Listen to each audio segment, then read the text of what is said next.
Boa noite, pessoal. Boa noite, ouvinte. Nós somos discentes de terapia ocupacional da Universidade Federal de Pernambuco, da turma 98, e este é um podcast produzido a fim de compartilhar conhecimento na cadeira de infância.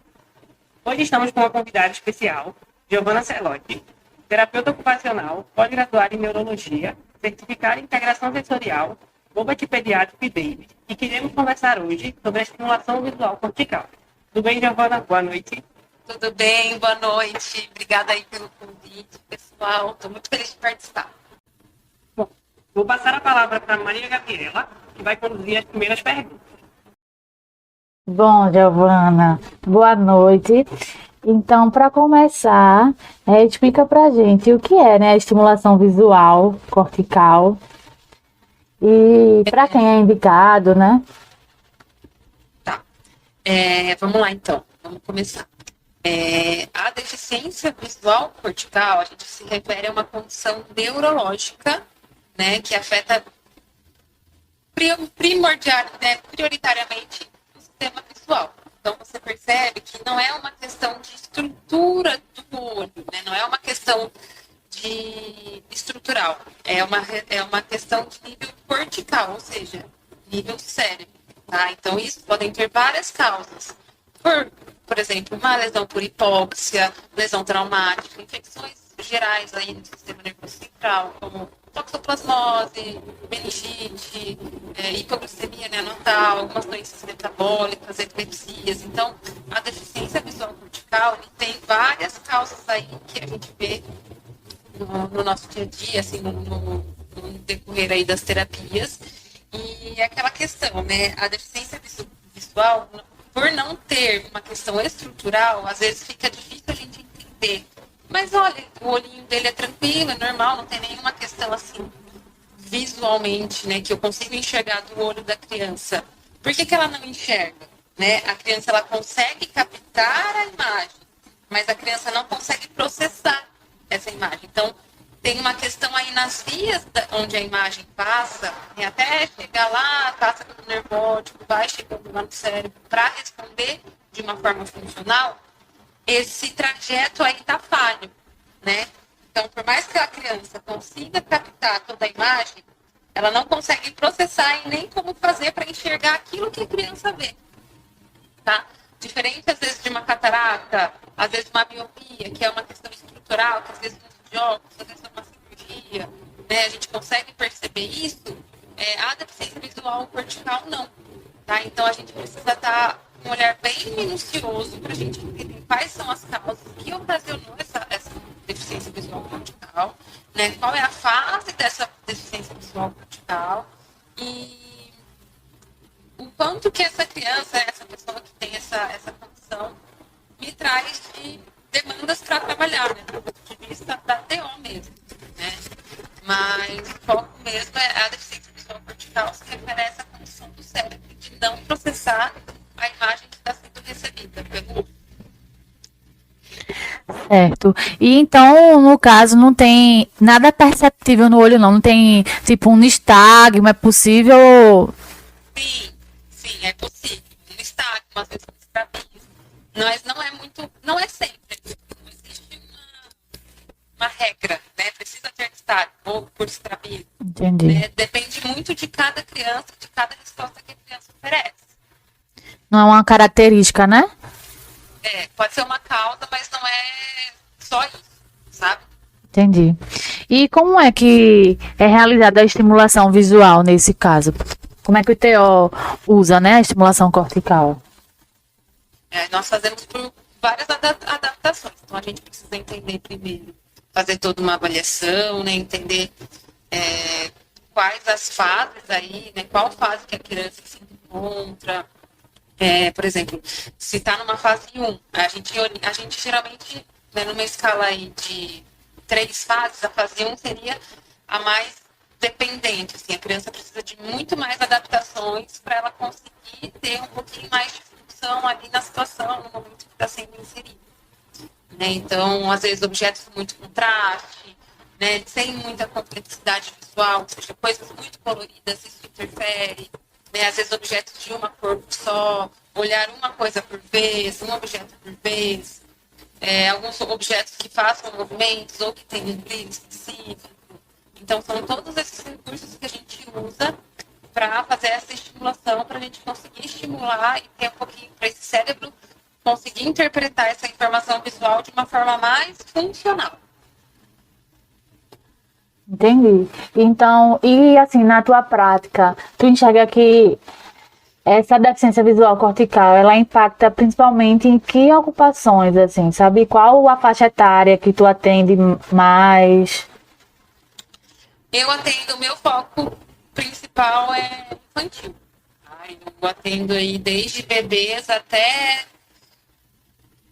no máximo, a paciente que eu atendo mais velha, assim, tem 15 anos. E dentro da deficiência visual cortical, quais questões, né, a gente, né, tem que pensar no ponto de vista da TO? As funções do dia a dia. Né? Então, provavelmente, uma baixa resposta visual na infância pode ocasionar restrição na participação social, um impacto muito importante nas avidez, uma dificuldade até no contexto escolar, porque às vezes, imagina, uma criança no ambiente dentro da escola, ela já tem aí uma questão visual que vai precisar de adaptação. E como que vai ser ao redor dela? Sabe, como as crianças vão se engajar para fazer com que essa criança participe dentro desse contexto. Então, impacta em todas as áreas da vida da criança, né? E como nós, enquanto TOs, trabalhamos com função dentro de todos os papéis ocupacionais da criança, a gente precisa estar inserido em todas essas áreas. Certo, entendi. No caso, agora me surgiu uma dúvida, né? Porque a gente, nessa disciplina que estamos, a gente está atendendo também algumas crianças, junto com os professores. Uhum. E aí tem uma das crianças que a gente está atendendo, que tem 1 ano, e que ela tem hidrocefalia. A hidrocefalia também pode ser, e tem uma baixa visão, que está sendo investigada ainda, a origem, a característica dessa baixa visão. Mas seria também uma possibilidade, né? Sim, com certeza. Seria interessante passar essa criança por uma avaliação oftalmológica, que aí o médico vai fazer algumas avaliações funcionais, tá? E nós também, enquanto terapeutas, também a gente pode também focar a nossa intervenção para isso. Né? Entender se a criança faz alguma fixação visual, se ela tem contato de olho com vocês, se ela apresenta algum sorriso como uma resposta, né, ao seu contato social, se ela faz algum segmento, ou seja, se ela acompanha o objeto de um lado para o outro, tanto de horizontal quanto vertical, sabe, de todos os lados, se ela faz alguma exploração visual do ambiente, né, aí se ela faz essa exploração visual, se ela consegue pegar esse objeto que vocês estão crescendo. Então, vocês começam a perceber, né, na própria intervenção de vocês, se a criança tem uma baixa resposta a esse tipo de informação visual que a criança está te dando, sabe? Então, cabe a nós, enquanto terapeutas, a gente ter esse olhar clínico para saber identificar mesmo, né? Por mais que precisaria de uma avaliação médica, né? Porque tem alguns exames específicos, nós, enquanto terapeutas, a gente precisa ter esse olhar também para o lado funcional, né? O quanto a criança consegue participar, se ela só consegue olhar mais para o lado esquerdo e não para o lado direito, então a gente precisa entender como que está sendo realizada essa intervenção. Entendi. No caso, qual seria assim, a diferença principal de uma criança que tem, assim, não sei se tem essa diferença, mas de uma criança que tem uma deficiência visual cortical para uma criança que tem uma deficiência visual de uma outra origem? Tipo, uma deficiência visual ocular. Assim, isso, né? Isso. É basicamente a diferença. Na captação, na forma como essa é captada a imagem. Né? Que aí entra contraste, movimento do olho, né? Em alguns pontos, né? Na avaliação dessa deficiência visual ocular. Em alguns pontos, a retina ela não consegue chegar à luz, porque aí você consegue ver uma questão estrutural de uma retina, ela está mais, ela não consegue fazer essa captação de luz, né? Então é aquela coisa que eu falei, né? É muito mais estrutural, né? De olho mesmo, tipo a retina, como está a íris, como está toda a estrutura do olho mesmo por si só, diferente de como essa informação que a criança recebe pelo olhar, como que é passado pelo cérebro, como ela retorna para dar a função, para ter a resposta. Entendi. Antônio? Dando continuidade, como se dá a participação das famílias, do engajamento durante a intervenção nas terapias? Olha, eu falo que a família é 90% da terapia. A gente precisa ter uma família super engajada para a gente conseguir ter resultados efetivos, porque é o que às vezes eu sempre falo para as mães que vêm. Né? A criança está comigo ali 50 minutos no dia, né? E nos outros, né, minutos restantes ali, está sempre com a família, está na escola. Então a família tem que estar participando.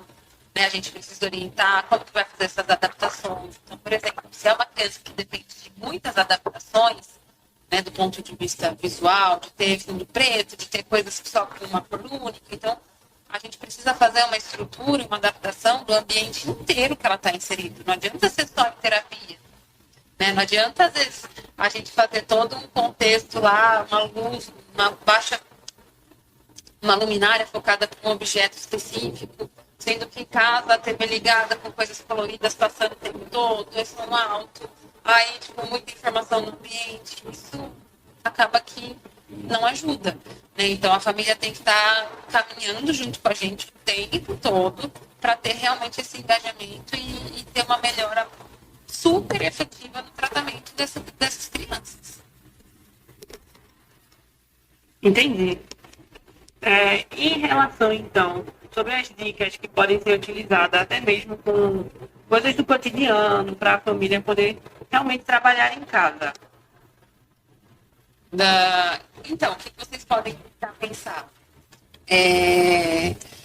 Coisas de cores únicas. Eu sempre oriento, às vezes, os pais a não focar em comprar coisas. Às vezes, coisas que tem em casa mesmo. Podem ser usadas para estimulação, para intervenção, para estimulação, realmente. Então, às vezes, por exemplo, uma criança que tem uma deficiência visual cortical e ela está tentando se alimentar sozinha. Às vezes, por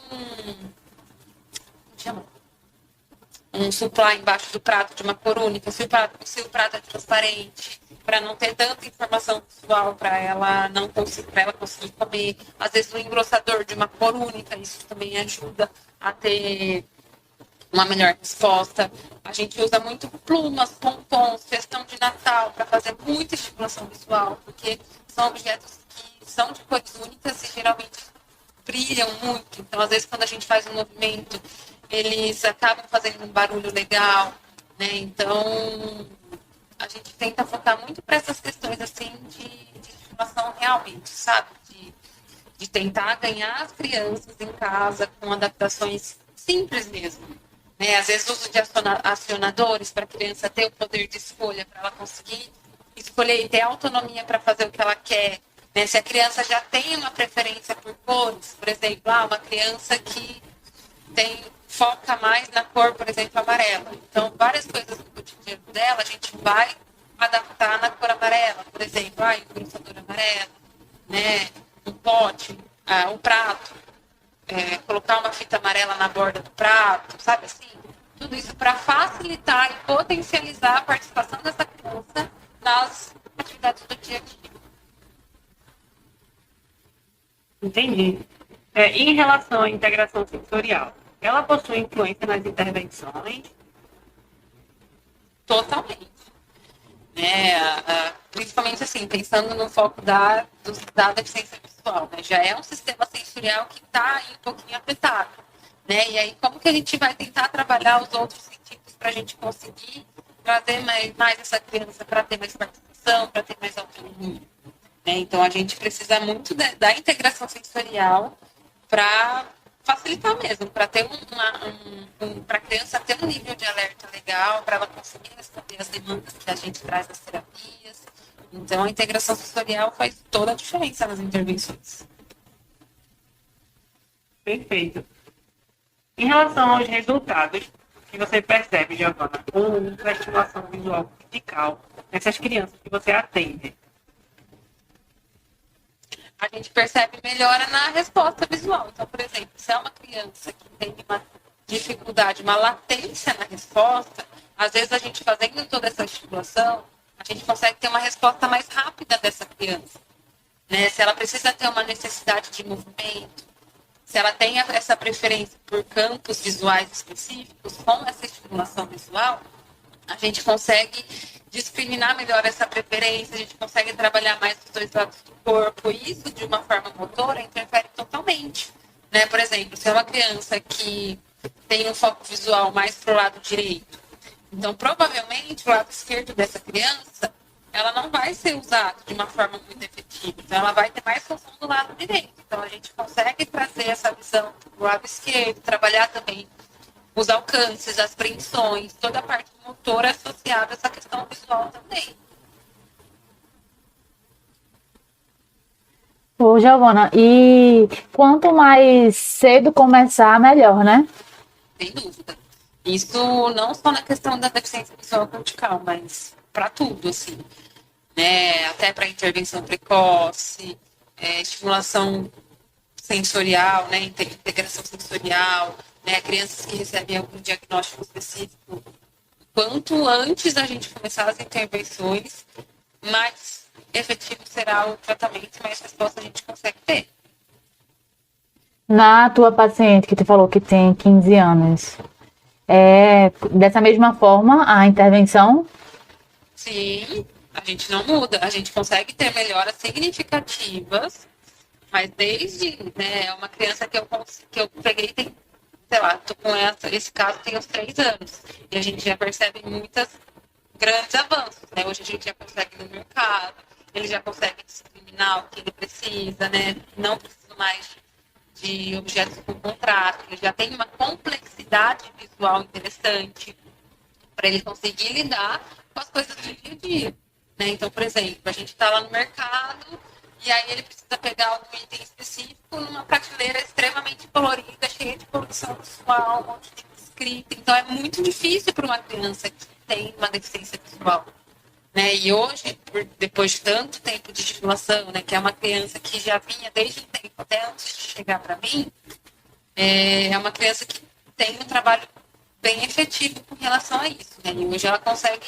desempenhar grande parte aí das suas funções do dia a dia. Maravilha, Giovana, muito bom. Muito obrigada, Vici.